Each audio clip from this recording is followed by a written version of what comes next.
Cette extension au départ, donc, il y a 11 ans, n'était pas prévue du tout. On avait uniquement fait la première partie de la maison comme elle est actuellement.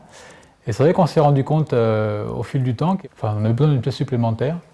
Et aussi besoin de quelque chose pour nous cacher du vent du nord et du voisinage. C'est réussi du coup parce que le bâtiment cache complètement cette partie nord, ce qui fait que sur la terrasse, on est bien tranquille, on n'a aucun vent, on est complètement isolé. On profite du soleil qui est côté sud ou côté ouest.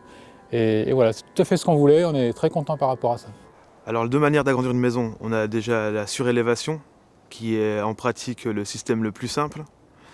Et la deuxième manière, c'est d'accoler en fait une autre bâtisse. La surélévation est moins contraignante parce que finalement le chantier va aller beaucoup plus vite. On peut se passer des fondations qu'on va retrouver en fait dans le cadre d'une extension accolée.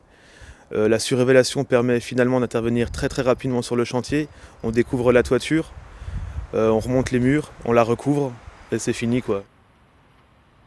Vu que la maison est tellement atypique à la base, on voyait mal comment intégrer un nouveau volume qui vienne complètement en rupture de la maison existante. Donc on a préféré jouer cette carte de la continuité, donc en utilisant les mêmes matériaux, le même bardage, et au final pour créer une unité.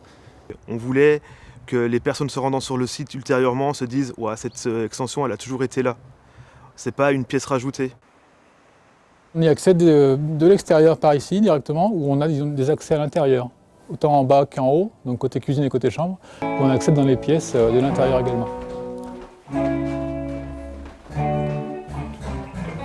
Alors moi tu veux prendre le rocking? Robin fait de la guitare depuis 5 ans et de la guitare électrique depuis 1 an. Nous voulions isoler cette partie guitare-musique de l'autre partie de la maison. C'est une pièce qui est assez grande. Avant, tout était en bas et on n'avait vraiment pas beaucoup de place. On était coincés entre les murs et le bureau, les livres. Là, on a un espace qui est agréable et dans lequel on est bien pour travailler, pour être à l'ordinateur en fait.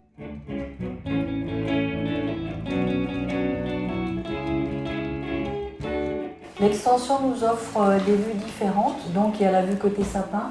Et il y a la vue côté étang, on a vraiment l'impression de plonger dedans, on s'est approché de l'étang et cette vue est superbe, aussi bien quand on est en haut que quand on est là à côté, on a tendance à monter sur le banc, à regarder le paysage. On peut ouvrir la fenêtre aussi qui se retourne entièrement, ça nous rapproche encore plus de la nature.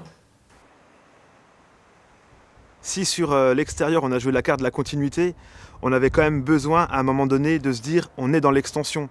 Et ça on a voulu le montrer sur, vraiment le faire ressortir sur le travail intérieur. En fait on a un côté ouest où on a l'impression d'être en surplomb du terrain, alors que quand on regarde et qu'on s'ouvre sur l'est, c'est la forêt qui est en surplomb sur l'extension.